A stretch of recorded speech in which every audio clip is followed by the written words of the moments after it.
So as you go more and more into automation, how do you get people to proactively think ahead and develop new skills for themselves to go into that space? We've done work with mine sites that have been winding up to think about how you might repurpose the capabilities that you had into something productive post the end of life. But in terms of really getting folks to think, we've done work on gas-powered vehicles about 10 years ago, looking at how do we better use the economy of gas in Australia. We produce an enormous amount of gas, which we mostly send offshore to be refined, and then we pay more to bring it back in. There's a pretty significant economic imbalance in that space. Fighting against the legacy models and systems becomes really challenging. So that's a long answer to a really good question, which is bits and pieces, but not at scale and not in the way that we think could be done to really have an impact. Is there a factor here, David, in that the balance sheets of those companies will show huge assets in the in-ground coal and gas? Mm-hmm. And therefore, if you decide that you're going to step away from them, you have to find a way of replacing those assets, otherwise you destroy the company. That's right. And when we think, we're working on a framing at the moment in corporate context around the idea of disruption-proof profit. How do you actually disruption-proof your profit, understanding that, as we do, that profit is a lag indicator of value generation, and that if you think whole systems value generation, if you really want to disruption-proof your profit as a coal mining business or as a natural gas business, you got to think about what's planetary health look like. Otherwise, at some point in time, you're going to bump into that and sort of extract yourself literally out of a future.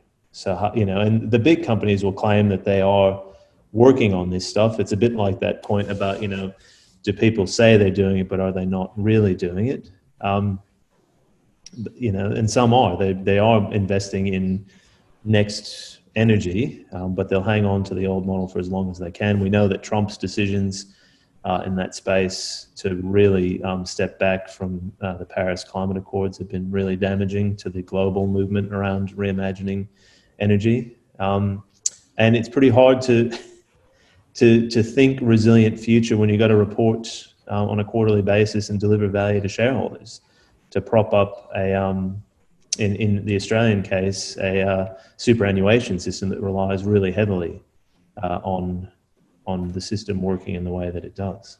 There's a lot of complexity that sits behind trying to get those breakthroughs. Margaret made another comment here that's relevant to what you've just said about, at the moment, we have to try and get government funders to think differently. They're investing funding into business as usual or MAD, particularly in the SME sector, because what they're trying to do is minimise attrition rather than generate new value. Mm-hmm. All right, I'm going to move us on. I can see time. There's so much we can talk about in this space, but hopefully this gets the brain flowing, some new connections made, and we can explore what is possible post today. And I think we see this as the beginning of the conversation, David. So absolutely. Hopefully just enough, as I said, to get the brain matter fired up. I want to talk very quickly about opportunity and risk. We call it strategic opportunity risk, or SOR. I'll explain again in a sec what that means and where it fits in our framework.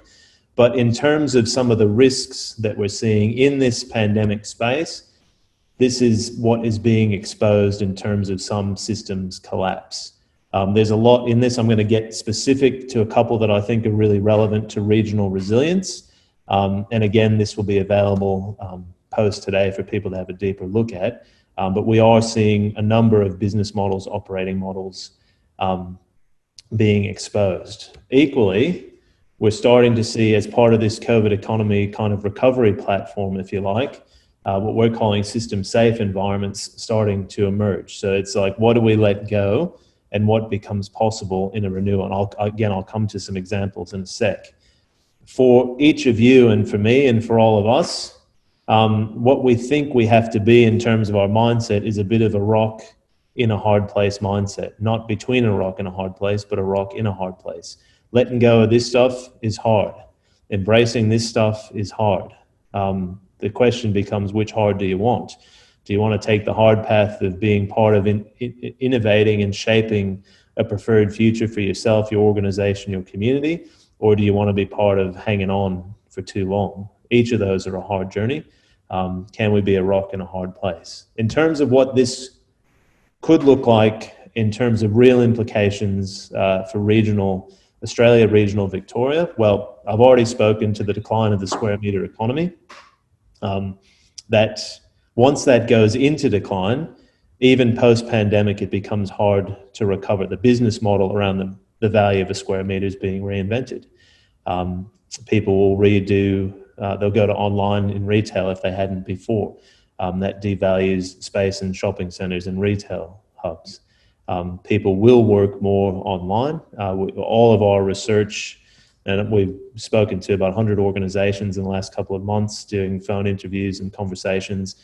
None of them are contemplating a full return to the office in the way that they used to, so office space becomes reoriented. Cities will de-densify. Density is more of a disaster. We'll have to rethink what does urban forms look like, what do urban forms look like, and of course we're all doing online what we used to do face-to-face. So some of that is starting to drop away. Obviously, all of that has real implications for you and where you are, but in some ways potentially presents opportunities because it's going to have a greater impact maybe in more urbanized areas. So there might be some opportunities emerging. Some of what we see as emerging, I've mentioned it already, thinking about what can I be doing around planetary health as people start to value that more, young people particularly in their buying decisions really valuing planetary health. They're learning decisions in their transactions more broadly, so what can we do there? A relocalization of economic spend, of economic power. My bit of regional Victoria, as I've mentioned before, I'm in the Macedon Ranges, so we're a commuter community really in Wood End. There'd be 1,000 people if there's one who used to get on the trains every day and go into Melbourne. Now, as we start to be able to be out in the world a little bit more here, most of those people we know are not going to go 5 days back into the city. So the sandwiches and the coffees and the eyeglasses and the doctor's visits and the haircuts and all the stuff that people used to do in Melbourne at lunchtime, before work, after work, all that sort of stuff, that gets reallocated, or a proportion of it gets reallocated to our local Wood End economy. That's a great potential benefit. We're hearing lots of stories, and I don't know if it's extending to where you folks are, of people saying, look, I've always wanted to live in a more regional place. What used to get in the way was the commute, but I'd quite happily live up to 2 hours away if I don't have to commute in the way that I used to. Does that start to reorient the local economy where people are? The digital fast flip, every business went really quickly into business as usual done digitally. What else becomes possible as you build a bit more of that digital fitness and that digital mindset for people within your organization? The relocalization of supply networks. I know that there's a reasonable manufacturing base in your region. How do you reorient to be connected differently to an Australian-based supply network as global supply chains reorganize, become compromised, become challenged, so on? It's the mindset that people are in. It's about thinking ahead, getting in front, that becomes possible. We're seeing in real time the emergence of a whole new industry, which we're calling pan-safe. The PPE stuff is the obvious, but what do pan-safe environments start to look like, and who's going to lead on that and create new businesses? Who are the entrepreneurs and the innovators that start thinking pan-safe beyond PPE, beyond masks and ventilators and gowns and that sort of stuff? But what does a pan-safe clothing manufacturer do? What does pan-safe cellar door sales look like? What does pan-safe transport look like? Pan-safe infrastructure? All of that becomes possible. It's already being tipped to be the next global multi-billion-dollar industry rising in real time around us. What could you let go of what you used to do to embrace new opportunities, to learn, test, and grow in that space? Teleworking. It's not just about people working from home. It's the industry that starts to emerge and organize around supporting that. We're sort of waiting in simple terms for Jim's mowing version of supporting people who work from home, who they go around, home office to home office, do the health and safety checks, make sure the setup's done properly, maybe does fit out for a better home office sort of environment. All that sort of stuff, again, becomes possible when you think not just as an isolated moment, but as the emergence of new industries. What's going to rise? I mean, online education is a bit obvious in terms of where universities are at, but what's really going to rise to disrupt a university model and manage adaptive decline? If you haven't seen it, Google put out about a month ago their qualification. I think it's 8 weeks maybe, or 6 months or something. It's not a very long period of time. They said if you do the Google course, we'll hire you. And if we'll hire you, we think most people will. Now it's specific to certain types of skills. I used to work as a strategic advisor for one of our Victorian universities, and I used to say all the time to the leadership team, this is not about what other universities are doing. It's about what are Google, Microsoft, Amazon, et cetera, doing. They're the ones who'll disrupt your business model in terms of what people learning, what they need to learn, when they need to learn it, getting accredited if they need an accreditation, if they need it, and getting into work. Those of you, we were up in Benalla last year for the Regional Future Work Summit, and I know at least Catherine would have met a young guy on our team, Theo. Theo is a local, really, really bright young man. He's one of those sort of 96, 97 ATAR types. He's 20 years old, didn't want to go to university because he didn't think university really offered him anything in terms of what he wants to do. He works full-time for us. He does our video production. He does our online stuff. He does social. Within 2 or 3 years, he'll have, 2, 3, 4. He's been with us a year and a half now, so he'll have 3, 4 years of real, meaningful work experience. The universities better get their skates on to figure out how to qualify him, or they'll never see a dollar from a Theo McCoy type, because he'll be off doing his thing. As somebody that works for Chelsea, yes, absolutely, we need to work out what's going on. Now, Francie came up with something from a tourism industry point of view. I've invited her to come along to the workshops. Hang on a moment, how did she put it? As a tourism business, how do we approach this? We're on the whole system collapsing side. We do know people are super keen to get out and preparing for reopening, but at the same time, there's a real fear of future closure again. Yeah.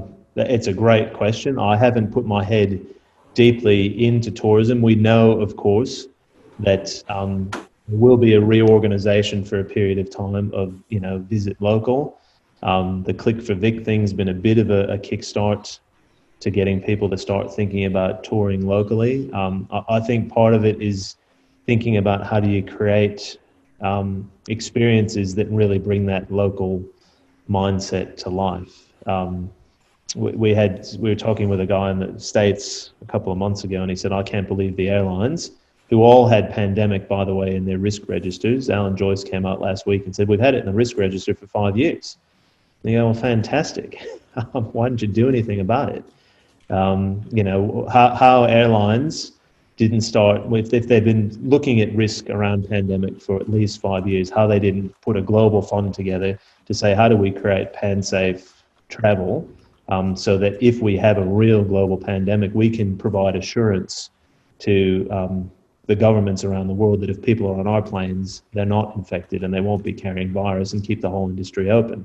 When you're talking about local sort of regional tourism in a place like Victoria, I think it's got to be really starting to re-understand how you connect people to places. And I'm not sure that we're great at doing that. I see a lot of ads already about what I could be doing in regional Victoria, and it doesn't necessarily grab me in the way that I would think it could. Can we provide virtual experiences, tasters of regional tourism?